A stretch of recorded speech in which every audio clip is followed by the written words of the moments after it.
नरं चैव नरोत्तमं देवीं सरस्वतीं व्यासं ततो जयमुदीरये. Before reciting the Srimad Bhagavatam, which is the very means of conquest, one should offer respectful obeisances unto the personality of Godhead Narayana, unto Naranarayana Rishi, the supermost human being, unto Mother Saraswati, the goddess of learning, and unto Srila Vyasadeva, the author. Nashtaprayeshu abhadreshu nityam bhagavata sevaya bhagavati uttama shloke bhaktir bhavati naishtiki. By regular attendance in classes on the Bhagavatam and by rendering service to the pure devotee, all that is troublesome to the heart is almost completely destroyed.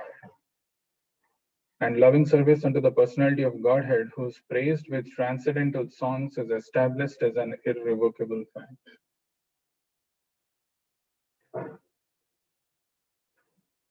It's not projecting.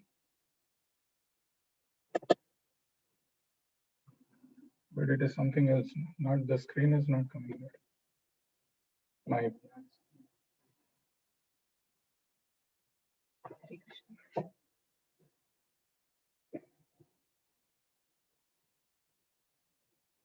Let's connect to wireless display. If you do that, it will. You have to share this. I'm sharing this now. Zoom. One entitled Creation. Chapter 5, text number 7. Tvam Paryatan Arkaha Iva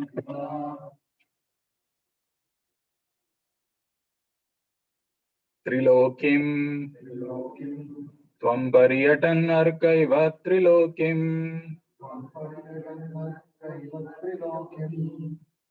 Antahcharaha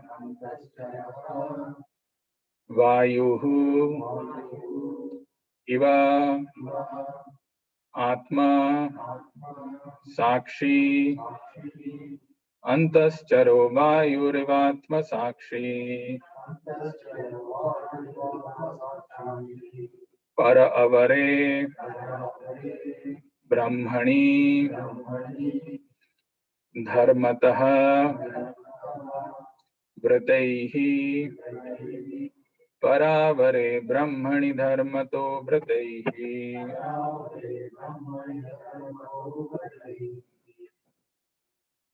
Snatasya me nyunam alam vichakshva. Snatasya me nyunam alam vichakshva.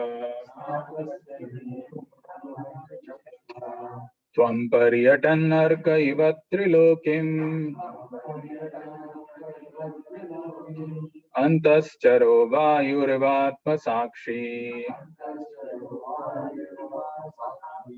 paravare brahmani dharmato vrate.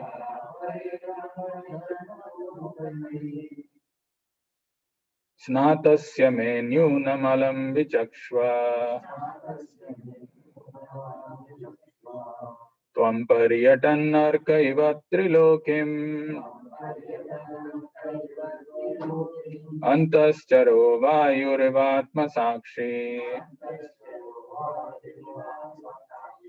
paravare brahmani dharmato vrate.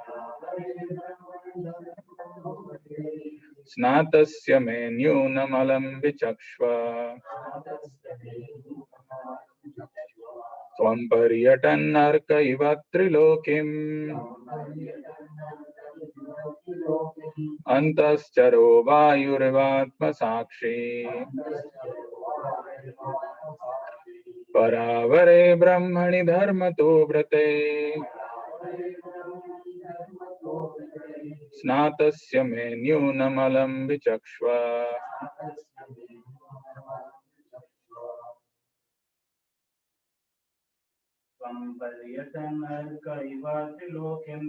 त्वं पर्यटन्नर्क इव त्रिलोकीम् अन्तश्चरो वायुरिवात्मसाक्षी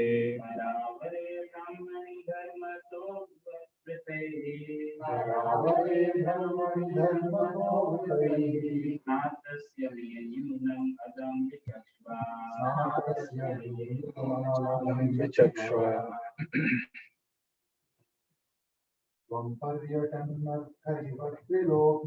त्वं पर्यटन्नर्क इव त्रिलोकीम् अन्तश्चरो वायुरिवात्मसाक्षी परावरे ब्रह्मणि धर्मतो वृते स्नातस्य मे न्यूनमलं विचक्ष्व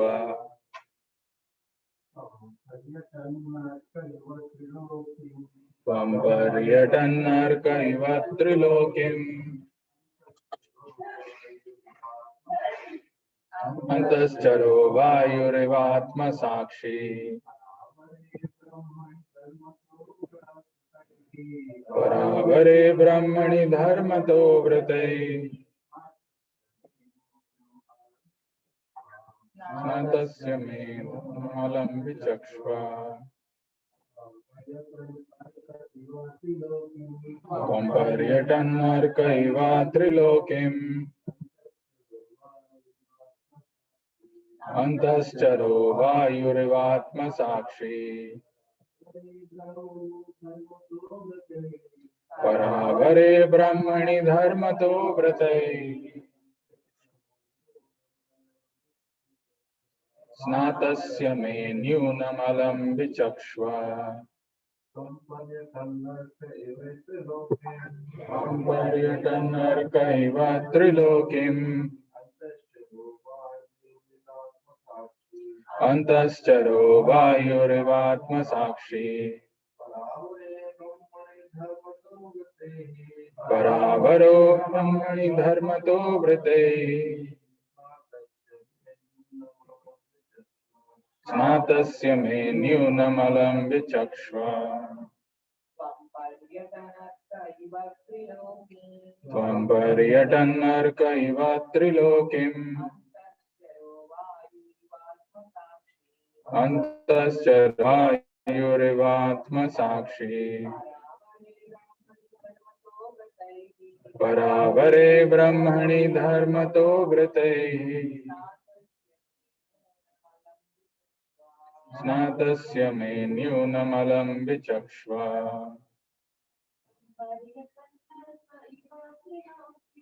त्वं पर्यटन्नर्क इव त्रिलोकीम् अन्तश्चरो वायुरिवात्मसाक्षी परावरे ब्रह्मणि धर्मतो वृते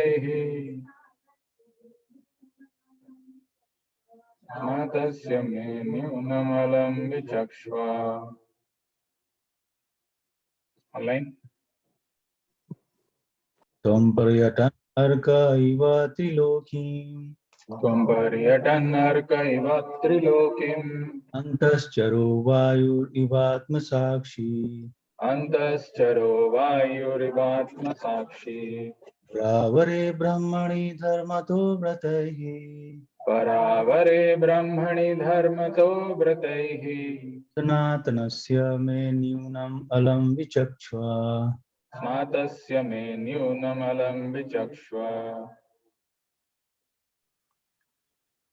त्वं पर्यटन्नर्क इव त्रिलोकीम् त्वं पर्यटन्नर्क इव त्रिलोकीम् अन्तश्चरो वायुरिवात्मसाक्षी अन्तश्चरो वायुरिवात्मसाक्षी परावरे ब्रह्मधर्मतो वृतैः परावरे ब्रह्मणि धर्मतो वृतैः स्नातस्य मे न्यूनमलं विचक्ष्व स्नातस्य मे न्यूनमलं विचक्ष्व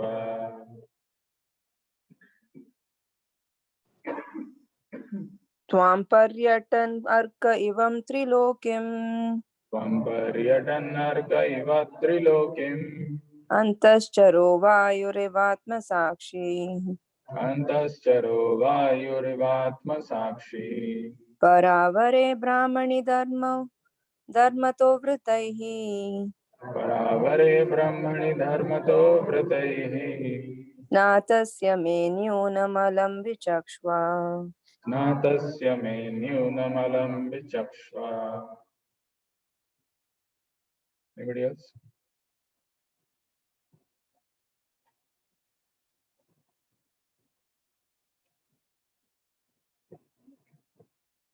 Tvam, your goodness.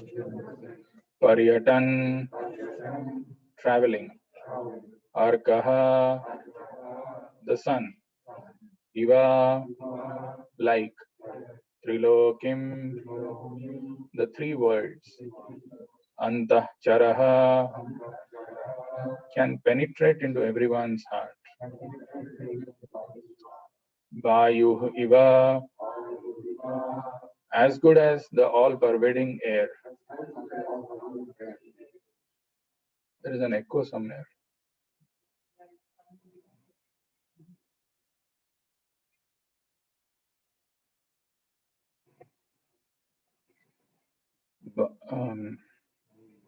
Vayu iva, as good as the all-pervading air. Atma, self-realized. Sakshi, witness. Para avare, in the matter of cause and effect. Brahmani, in the absolute. Dharmataha, under disciplinary regulations. Vrataihi, in vow. Snatasya, having been absorbed in. Me, mine. Nyunam, deficiency. Alam, clearly. Vichakshva, search out. Translation and purport by His Divine Grace A.C. Bhaktivedanta Swami Srila Prabhupada. Translation. Like the sun, your goodness can travel everywhere in three worlds. And like the air, you can penetrate the internal region of everyone. As such, you are as good as the all-pervasive Supersoul. Please, therefore, find out the deficiency in me.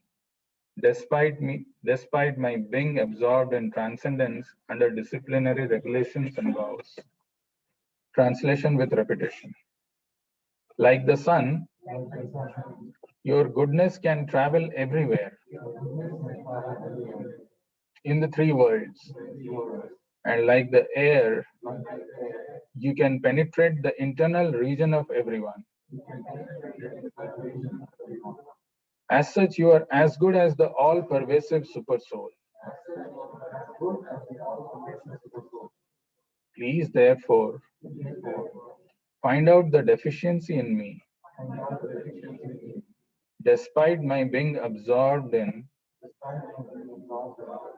transcendence under disciplinary regulations and vows. Purport by Srila Prabhupada.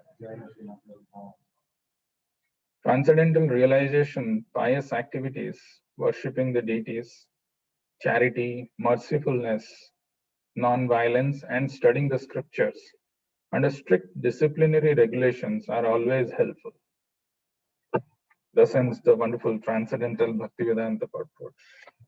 Om Ajnana Timirandhasya Jnananjana Shalakaya Chakshurunmilitam Yena Tasmai Shri Gurave Namaha Namo Vishnu Padaya Krishna Pristhaya Bhutale Srimate Bhakti Vedanta Swamin Nitinamine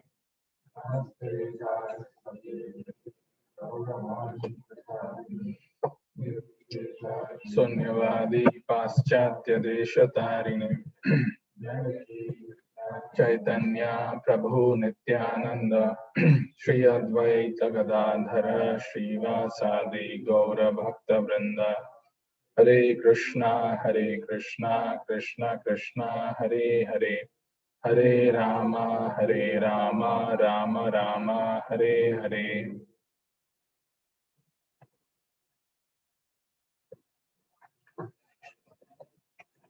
Hare Krishna. So this is a beautiful verse. Who's speaking this verse? Vedavyas to Narada Muni. So he has been speaking to Narada Muni. The last two verses that we saw were spoken by Vedavyas, and the next verse is going to be spoken by Narada Muni. So this is the last verse before Narada Muni begins to speak.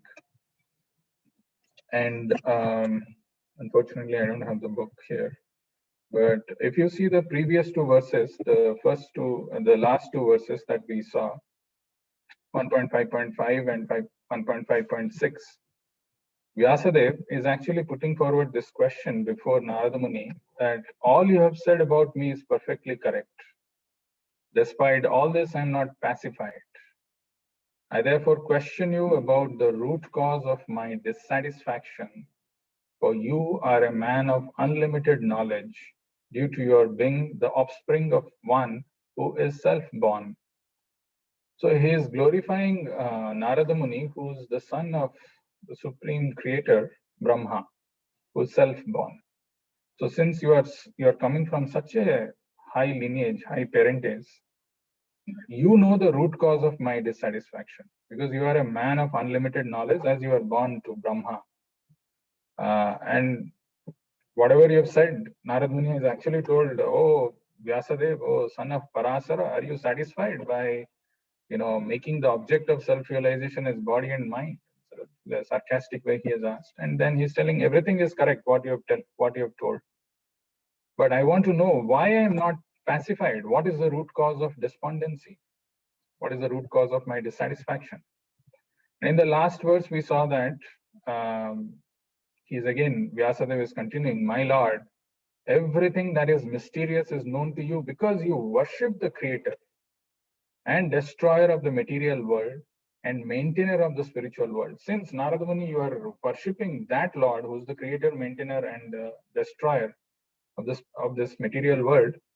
So that original personality of Godhead, who's transcendental to the three modes of material nature, you will have the answer. And then today's verse that we are seeing, interesting verse. Tvam paryatan arka iva trilokim. Tvam paryatan arka iva trilokim antas charo vayur ivatma sakshi. Paravare brahmani dharmato vrataihi snatasya me nyunam alam vichakshva. If you carefully see this verse, the first two lines, there is this word iva is used twice. Tvam paryatan arka iva trilokim. And then vayur iva atma sakshi. Antas charo vayur iva. Iva, the word iva means like. So there is an analogy which is given by Vyasadeva here. So he's saying Tvam paryatan. Actually, you can travel. You are traveling arka iva trilokim, like the sun, which can travel in three worlds. The translation of this line is exactly what Vyasadeva is saying. Yes, like the sun, your goodness can travel everywhere in three worlds. So it is an analogy, like the sun, it can go to the three worlds. Narada Muni, you can also travel. Iva, arka iva trilokim. And then the next one he's telling is antas charo vayuriva. Sometimes we may be wearing a lot of clothes. We may be wearing thick clothes or even winter clothes. But if there is a sudden gust of wind, even though it is supposed to shield this clothes, but the vayu, the air can still touch us. It can still penetrate.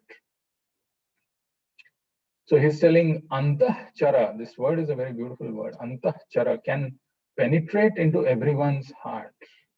Your words, your instructions can penetrate into everyone's heart.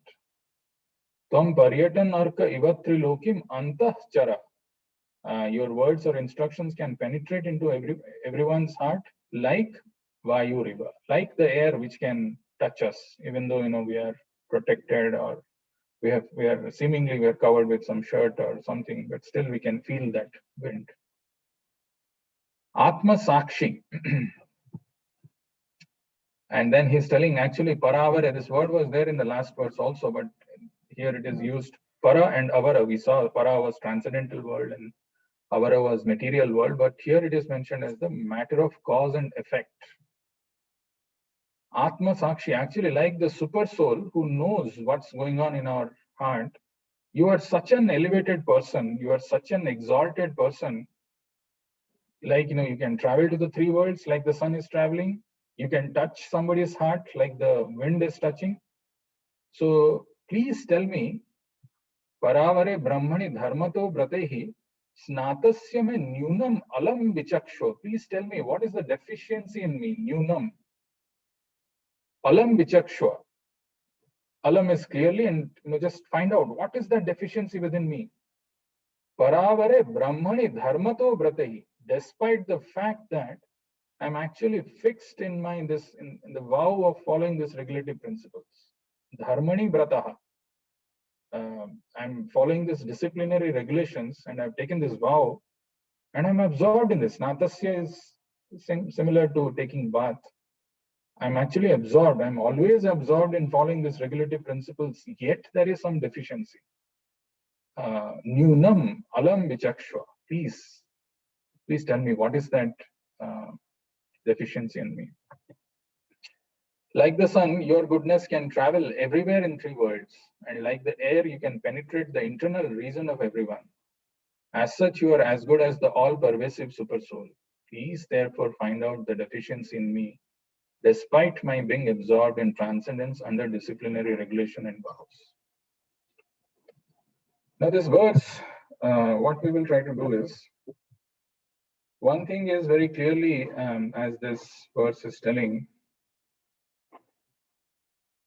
that Vedavyas is taking a humble position and he's asking, Nyunam alam vichaksha, please tell me the deficiency. What is the deficiency in me? Because your words can penetrate my heart, not just mine, everyone's heart. And you can travel like the sun is traveling, Arka Trilokim. So it is similar to Arjuna getting confused and asking for help from Krishna.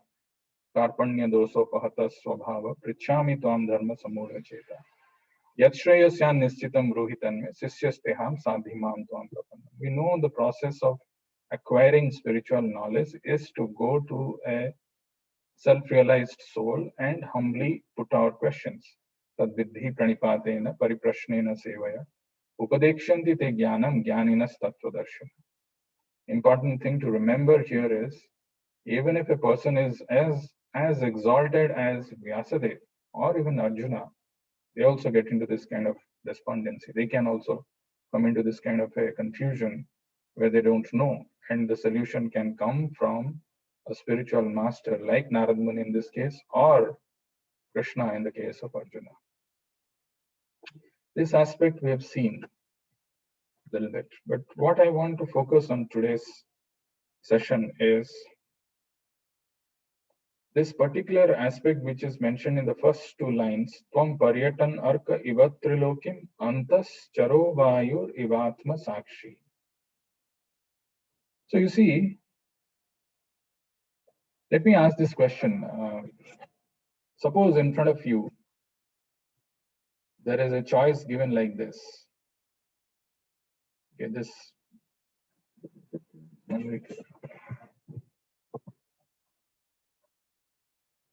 Okay, is it better? So let's say there is this thali, appears to me as if it's a South Indian thali. But of course there is chapati, but there is Chola is there. It's a mixed. We don't. Maybe it's a North Indian thali. Or let's say this one. Maybe health. This Gujarat, what is healthier? This doesn't have rice. Maybe Bhargav Prabhu will go for it. So, but there are sabjis and other things. Or maybe someone who says, no, I want the South Indian thali. There is little bit of rice. Usually they'll have more rice, but there is a mirchi, big mirchi there. Dokla is there? It's all combination. I think this all the thing is lost. Or if you still are not satisfied, let's say there is thali like this. So which one will you choose? Huh? Depends on the hunger level also at that point. What decides? Actually, she told right that it's our hunger. Imagine you're full, you've had a full meal, and after that somebody brings a plate of thali like this. Even though it is very attractive, very tempting, all nice items are there, and it is kept in front of you. You will not have it because there is no spiritual appetite. There is no spiritual hunger. Forget about spiritual. I went already to spiritual. We don't have a hunger. If there is no hunger, if there is no appetite, the food, even though it is attractive, will not go inside. Right? So similarly in life also, when sometimes we try to preach or share or talk about this knowledge to our near and dear ones, we want them to get benefited from this. The left side is, we're trying to tell them, please follow this. And there is a resistance from the other side. They don't want, because there is a lack of receptibility, lack of reception. Spiritual knowledge, to receive this, it requires some amount of receptibility. It requires some amount of reception. So, antah chara vayu riva. Actually, your words can penetrate into the reasons of heart. The words of Srimad Bhagavatam, the words of a pure devotee can penetrate into our hearts. But still, there is resistance. And we should not feel that, it is only for some people whom we are trying to preach who do not take. Even our own mind, there is resistance many a times. Mind gives so many justifications for not hearing, not listening, not attending, not even reading, and we find all justifications. Today I will not read. I have so many reasons for not doing that. Today I will not hear because my mind is saying that I'm not prepared or I don't know. I mean, we had some arguments or something, and something goes wrong, and then what is the result of that? Well, I'm not interested in hearing. Or even for that matter, when some advice or spiritual instruction is coming, there is a resistance because I'm not able to see that this is meant for my ultimate good. And there is to the extent of, developing abhorrence or complete, I just don't want to read. I just don't want to hear spiritual topics. We all have experienced that, right? At a certain point in time when even the advice is coming that, no, okay, let's read it because the answer to all our material problems lies in the spiritual books. Yet it doesn't come so easy because the mind is resisting at that point in time. It's not just the resistance of the mind. That is one aspect of it. And the aspect that's a very important aspect. The reason why the mind resists is because in our mind, there is always this kind of, there's a very interesting cartoon, this thing which I found. This is something which is always goes on inside our mind is most people don't really want the truth. They just want constant reassurance that what they believe is the truth. So you see, there is a huge line there for comforting lies. For unpleasant truths, there is no one there. Because they don't, they just don't want. Only you have to tell him, no, what you are doing is very good, very nice, you are an amazing person. Whatever you do is correct. Whatever you believe, that is only the truth. Just the reassurance in different ways, just package it, that they will take it. Actually, it is not they, it's we. We like to take that than really trying to understand what the truth is. What is this all thing? What is this going on in this material world? We're not really bothered about the truth, the spiritual truth. If you remember the movie Matrix, there Morpheus, he gives these two pills, the red pill and the blue pill. It's like written here, but whatever, those two pills. And in that, the red pill represents truth and the blue pill represents comfort. Usually, most of the people in this material world choose the blue pill, comfort over truth, over reality. Somehow, what is giving me comfort, what is pleasurable to me, or what is pleasing to my mind and senses, let me just do that. Let me not take the austerity of following the spiritual instruction because it is always little painful. There is resistance. And that resistance comes because of our own false ego, because of our own dependence on our own intellectual abilities. And it comes to such an extent that we feel sometimes I don't need any help. I don't care, I don't need. Right? Let me show you something very interesting.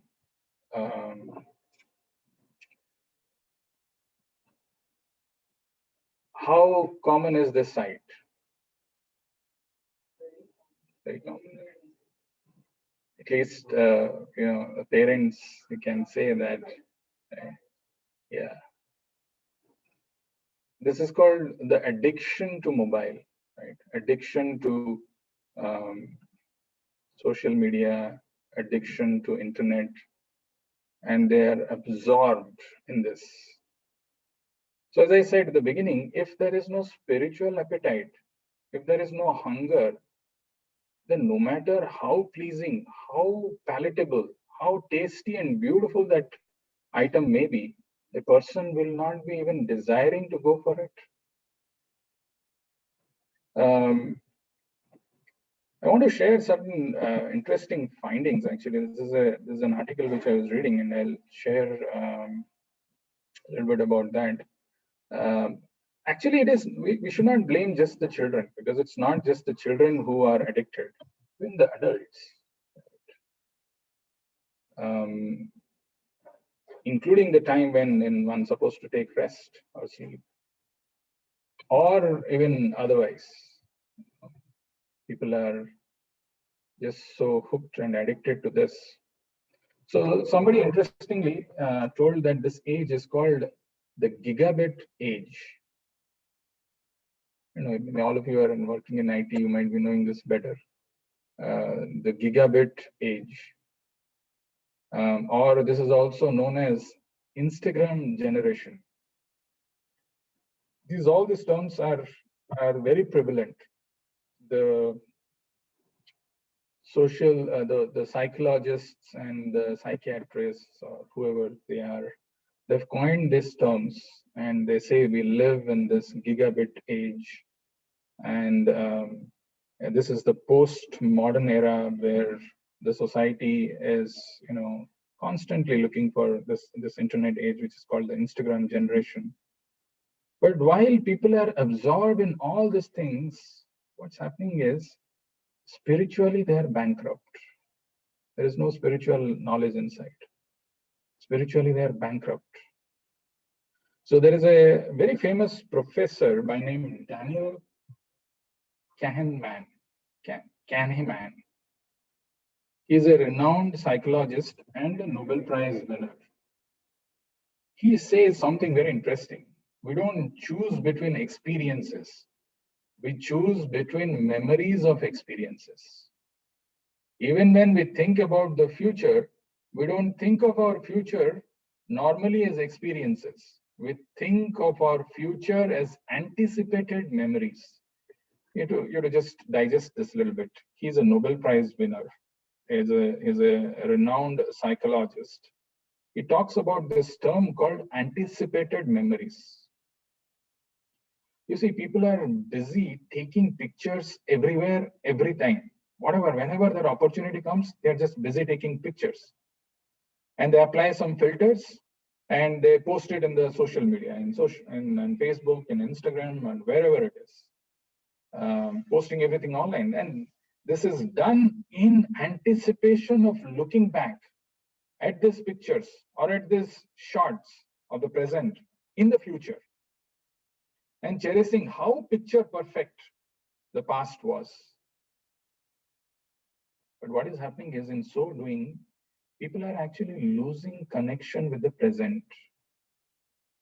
There's no connection with the present because it is always driven by the anticipated future memories of the past. And in future, I will look back this and I will be happy. It's called anticipated memory. Actually, he talks about, there is a TED talk which he has given. It's called experience versus memory. And there is another term which is used, which is very, very prevalent these days. It's called social media burnout. Social media burnout. It's a diseased condition. And what are the symptoms of this? Symptoms of this is feeling the need to constantly check the phone or computer, constantly, including the time when we are supposed to do the most important thing. Maybe eating, not necessarily spiritual activity. Maybe, something else we are doing, very important. But there is a constant need, there's a constant urge to check the phone. This is called the social media burnout. A feeling of lack of interest in other activities or hobbies enjoyed in the past. The feelings, there's a feelings of anxiety over the social media posts. I mean, what happened? I posted. What's going on? This is a constant urge. Actually, a question should arise: how did we reach to this point? We were not like this. There was no there was no smartphone or internet or computer to the extent that is, and all of us would have experienced a time when we didn't have all these things. But how did we get addicted to this? How did we come to this extent that we can't even live without it? It's addiction. Actually, the honest answer is that there is a false sense of total independence. This present generation, based on the technological progress, has developed a false sense of total independence. Even people, they seriously feel or believe that there is an app for everything. And as a result, they're losing connection with the natural world. So in the light of today's conditions, two of the greatest fundamental principles of bhakti have been lost, even in the lives of sadhakas. What are those two principles? What are those two of the greatest principles of bhakti which is lost? I will explain that. That's what is the whole topic all about. But it is lost even in the lives of sadhakas. If one session one attends, after that, it's over. So what are you doing? I'm busy. You're busy. What are you busy with? I've got a lot of work. Okay, what kind of work you have? So I have household work, I have this work, I have that work. That's all there. That's fine. But what we don't see is how much of time is going in all this, the social media, this checking this post, checking that, doing all those kind of things. And we often tend to ignore that the time is not just taken by our activities, but by our own thoughts also. Sometimes we might be spending 1 hour, 2 hours in one activity, but if our mind is not properly fixed there, the productivity is gone, and then again I have to spend more time because I'm constantly thinking. My mind is disturbed, my mind is agitated, just can't focus. Now imagine this. I told you the answer. Now look at this picture. I don't know, it's some settings where it is. What do you see here?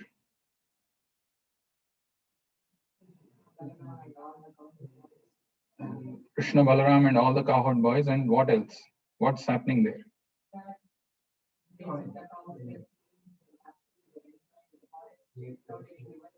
Okay. They're all in relation to Krishna. They're all happy, they're enjoying, they're in the natural. Vrindavan is full of bliss. Take another picture. What's happening here?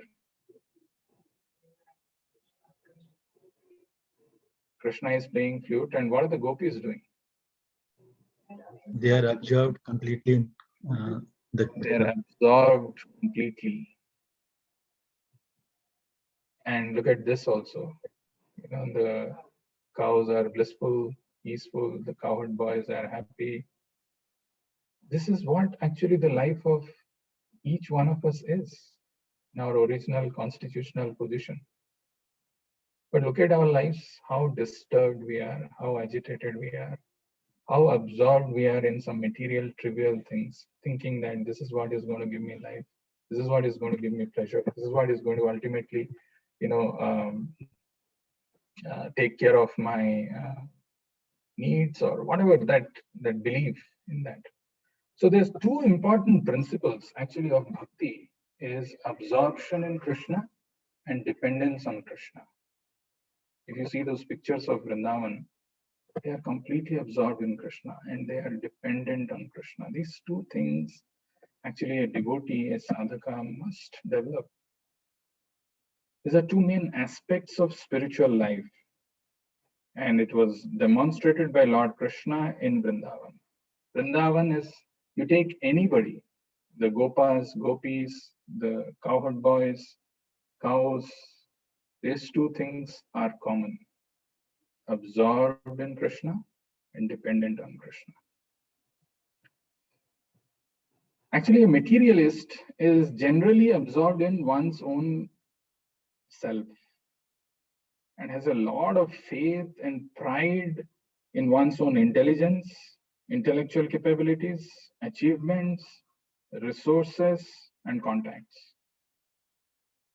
And quite contradictory, quite contrary to this materialist, the Vrajavasis, they are a group of people who are totally absorbed in thoughts of how to serve Krishna and are totally dependent on Krishna's mercy to fulfill their own desires to serve him. Now today, I'll take you through two examples from Bhagavatam, and we will see how wonderful these two qualities are and how this is exhibited in Bhagavatam by two personalities. The first one, I think all of you know this. There's a very famous picture of ISKCON, right? This is Vasudeva and Devaki, the scene where Vasudeva was about to drop Devaki at Kamsa's house, and that Akasvani, whatever that mystical sound which was heard, and whatever happens after that, how Kamsa is transformed. Interestingly, Krishna, right from the beginning of the 10th canto of Srimad Bhagavatam, through the example of Vasudeva and Devaki, he is demonstrating this one point, that I am pleased by those whose consciousness is characterized by total dependence on me. it is a verse actually. It says that I'm pleased by those whose consciousness is characterized by total dependence on me, either in prosperity or in adversity, whatever it may be. Doesn't matter whether it is prosperity or adversity. I'm pleased by those whose consciousness is completely absorbed in me. Actually, if you see Bhagavatam 10th canto, Bhagavatam describes Vasudev as Shauri. The word used there is Shauri. Somewhere in 10th canto, 3rd chapter, if you see. Shauri means who's chivalrous, who's a warrior, or who's Sura. Sura we all know, right? He's a fighter, who's a warrior. Sorry. But actually, Vasudev, he had to beg to Kamsa, because Kamsa was about to kill his own wife. Vasudev was imprisoned by Kamsa not just once but twice. Vasudev could not even protect his 6 sons from Kamsa's atrocious killing. Right? Could not protect. So one may wonder how Bhagavatam is telling Vasudev as Shauri. And the reason Bhagavatam actually mentions, Prabhupada mentions, and Bhagavatam mentions that the reason for this was that Vasudev refused to lose hope and his dependence on Krishna's will. Despite all the odds, apparent defeats, he demonstrated great restraint and tolerance.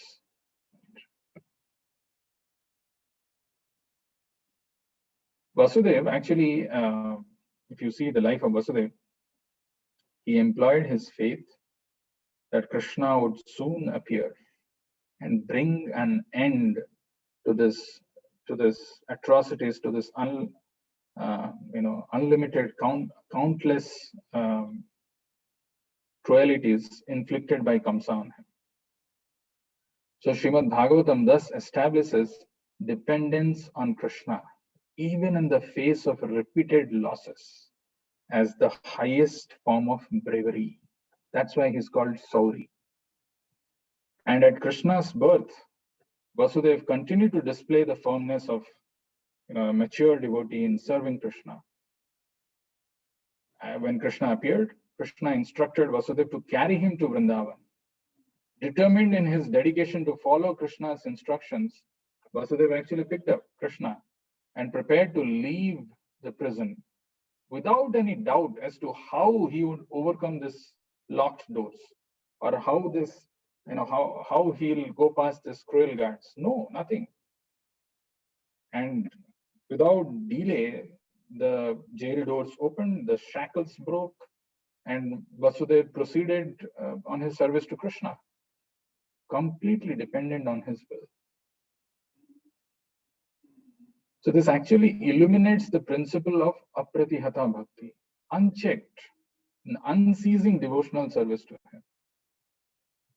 Another very interesting episode, which happens again in Bhagavatam 10th canto, is this famous Brahma Vimohan Leela, right? All of us, we know this. So Lord Brahma, great personality, the entire universe, how he got bewildered by Yogamaya of Krishna. Unable to appreciate the supremacy of Lord Krishna, seeing him as a simple cowherd boy eating some curd rice, Brahma decides to test him. So Brahma stole and hid the cows and calves who were, the cows and the calves who were there with Krishna peacefully grazing that lush green forest. And the cowherd boys, when they were searching for their cows and calves, they called out to Krishna in anxiety. And when Krishna saw this, he understood and just told them, consoled them, not to worry, but to continue staying there and enjoy eating their lunch. He assured them that I will go and get the calves, you don't worry. So this Krishna's reassurance to the distressed cowherd boys is a hidden blessing for all the devotees. The word go means cows as well as our own senses. A sadhaka, a practitioner, also senses, sometimes, the mind or the senses, they wander, they go here and there, just like the calves wandering in the forest. So finding it difficult to win over this mind and the senses, the practitioner feels morose, hopeless, or defeated. This short-term distractions of agitated senses even, can make a person give up his devotional service, devotional practices and aspirations. It can actually take one to something like a long-term deviation, completely deviated because of this own mind and senses, which are so agitating and disturbing. But if we just try to absorb our wayward senses in the practice of Krishna consciousness, core bhakti principles, and sincerely depend on Krishna, he will personally make sure to bring our senses back under our control and care. So the personal assistance of Krishna in spiritual life is available only to the bhakti yogis, not to anybody else. But that doesn't mean that, we just, do anything and we feel that, okay, Krishna will take care. Not like that. But for a Krishna's devotee, there is never a reason for despondency.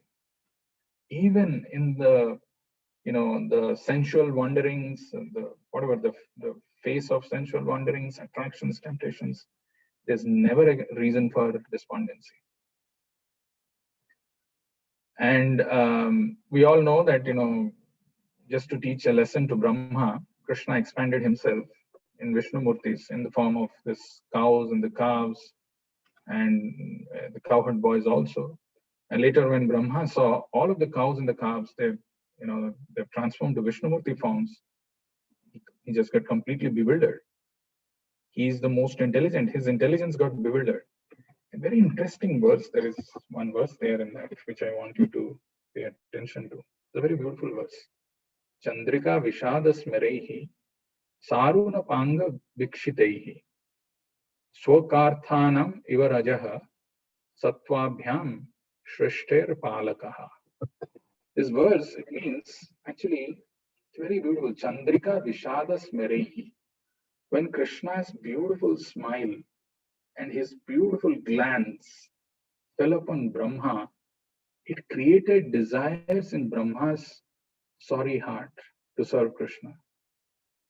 Similarly, in our devotional life also, when challenges and difficulties arise, this basically talks about the Vishnu Murtis, the cowherd boys, when they were going, how, just their smile and their sidelong glance on their parents, it created that desire to engage in devotional service. Similarly, in our life also, when we face some challenges, some difficulties arise, or we feel morose, we feel hopeless, we need to turn to Krishna. In our state of hopelessness, we can find encouragement by just looking upon the glance and the smile of the Lord. In one of the purports of 10th Canto, Prabhupada writes, the glance of the Lord creates devotional desires, and the smile of the Lord creates transcendental hope in devotees' hearts, especially those who have been poked by their unchaste senses and reclusive mind. Unchaste senses and reclusive mind. Biggest problems, not anybody else, any situation around us. No, it's our senses and own mind, which is absorbed in so many other things. But they can find happiness. They can find just the glance of the Lord. It creates devotional desires. The smile of the Lord. So that is why, actually, if you see, there is one of the things which Prabhupada is mentioning in the purport is deity worship. As a regular Vaishnava practice, a devotee is recommended to have sumptuous darshan of the deities. This is actually it's a transcendental absorption and dependence on the deities for our spiritual lives. I want to bring your notice to another very interesting aspect in Saint Srimad Bhagavatam 10th Canto. That this absorption in Krishna actually leads to tolerance. In 10th Canto, 20th chapter, there is a chapter which comes. It describes the rainy season. And it's a beautiful example. So powerful this example is. Can anybody say that he will not go through any challenges, difficulties, or difficult times in life? Can anybody in this world say, I will not go through? I will never have? No. Including a person who's a devotee, a sadhaka, he has to go through. He has to go through so many challenges, so many difficulties. But in this 10th canto, this verse, this actually 10, 20, 15. I don't have that verse, but you can refer to this. This verse says that due to this heavy downpour and the thunder strikes, the stormy winds, the mountains may be perceived as being in an extremely painful situation. But the mountains don't shake. They are tolerant and they receive the heavy rain fall upon themselves without complaint or criticism. And what Bhagavatam is saying, the result of such forbearance is that all the accumulated dirt and dust is thoroughly washed away. Similarly, we should remain tolerant and steady like a mountain to wash away all our contaminations of heart, all the contaminations from the consciousness. And when the rain of difficulties there falling, it is meant for washing away these difficulties, wash away all our contaminations and other inabilities. In life, what we really look for, we look for how I can be victorious in all situations, right? How I can prove my point always. We see how I can score wins, how I can acquire victories and avoid all the losses, minimize the defeats. But actually, Bhagavatam is telling that in this game of life where we are obsessed with having this gain, victories, proving my point to be right, all these things when we are obsessed, nobody is exception. That's what we try to do. Bhagavatam is telling that the game of life is not to count our victories or defeats, but to count how many times we are able to remember Krishna through these victories and defeats. What is the use of this success? What is the use of all these defeats and counting them and keeping them? Anyway, they are all is bound to go null and void with the passage of time. Devoid of remembrance of Krishna, our eternal friend and guardian, it's a useless waste of time being absorbed in that. At the end of the day, even if I'm feeling angry, even if I'm feeling happy, even if I'm feeling joyful, am I able to remember Krishna? Could I bring in my memory could I bring in my mind the memory of Krishna? Is an important question that we should ask. So right now, in this pandemic which is going on, people are coming out of it, taking vaccinations and doing all these kind of things. Similarly, our own dependents, our children, our other dependents who are there on us, even if they are distracted, even if there is a social media burnout, which is a clinical disease condition, it can be stopped, and there is an opportunity for the doctors Like, there is a great need of the doctors outside. There is a need of a doctor who can give this infected people who are distracted and who are independent the principles of bhakti. If it is administered very sincerely, if it is done properly, it's like an antidote. But the important thing is the practitioners of bhakti yoga, all of us, we have a responsibility to remain fixed in our absorption and dependence on Krishna. The medicine is there in the form of holy name, but what is required is to prepare ourselves. Unless we ourselves become absorbed and dependent on Krishna, how can we ever try or even calm somebody else? If I constantly get agitated and disturbed to the extent that I'm only not fixed properly, how will I help others? So that's why the verse, as it says, that Vayuriva, Antahchara Vayuriva. The spiritual message, the spiritual knowledge can go past the coverings of mind, intelligence, and ego. It can touch our heart. We should allow that to happen. We should allow that to happen. That is possible if we remain absorbed in Krishna, if we learn to depend on Krishna. It's two important principles of bhakti. I'll stop here and see if you have any questions or comments.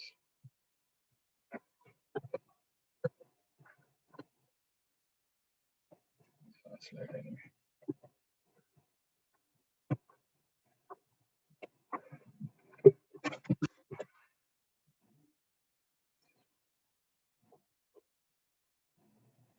Already. And you have to depend on Krishna to require that. But Dasa said that we have to bring them in Krishna. We have to absorb in Krishna. Then only he will. The whole problem is not being able to absorb in Krishna. Then how do you break that? So if you see, actually, that the purport has got just one line, right? And if you see the purport, Prabhupada is saying,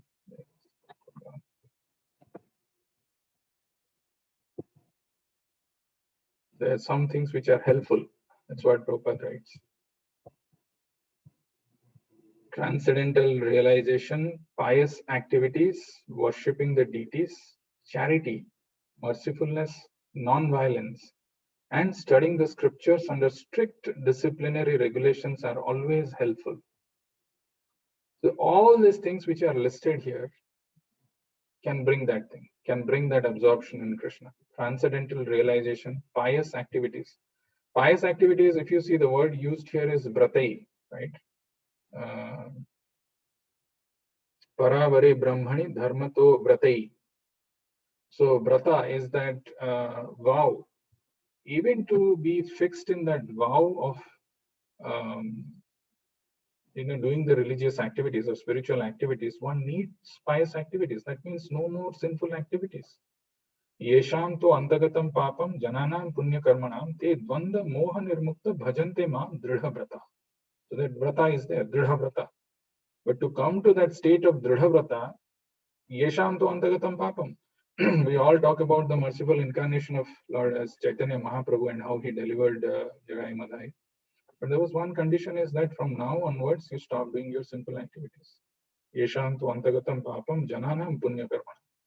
And then this pious activities, that is how one can come to this dridhavrata, worshipping the deities. I was telling how just having the looking at the beautiful smile of the Lord and the glance of the Lord, like that prayer of Brahma, he developed a desire for engaging in devotional service. Mercifulness, charity, non-violence, and studying the scriptures under strict disciplinary regulations are always helpful. There is no easy answer as to how it can remain absorbed and dependent on Krishna. Doing all these things, What else are Krishna to do? Now, you see the example which is given. See, these are so the example which I gave of Vasudeva and Devaki, and Vasudeva being called Shauri, despite the fact that he's going through all these tribulations where apparently it is looking he's getting defeated in every situation. Still, that determination to continue to be, absorbed in Krishna without being agitated, without losing hope, without being, that's what is required.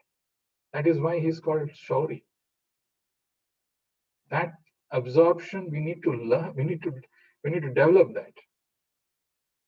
That absorption comes by hearing Bhagavatam, by rendering devotional service, by all these things. But the important thing is I need to be absorbed. I need to ask myself. Here, one great quality about Vedavyas is asking for help, and he's telling, please find out the deficiency in me, despite the fact that I'm engaged in devotional activities. He has taken a strict vow. He is following all the religious activities, but still he's telling, please find out the deficiency. So each one of us, we have got deficiencies, we've got anarthas. Wherever possible, wherever the opportunity is there, with whomever we are interacting, we know that we can get some advice as to what needs to be done so that I make progress. I should take advantage. If I don't even bother about them, then see, the mind always that we don't really want to hear the truth. The truth is unpleasant. So we just want to get reassurance in some way or other, whatever I'm doing is fine.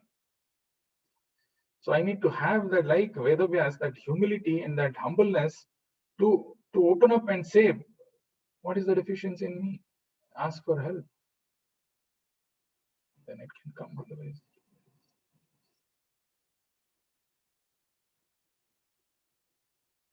Any other question?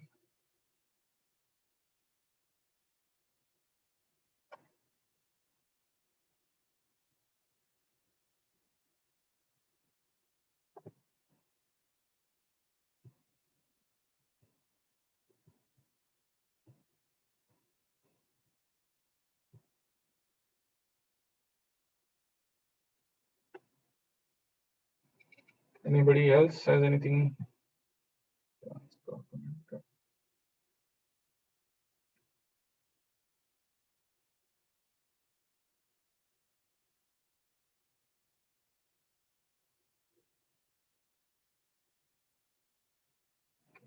No other questions, we'll stop here. Grantara Srimad Bhagavatam ki, Jagadguru Srila Prabhupada ki, Nitai Gaur Premanande.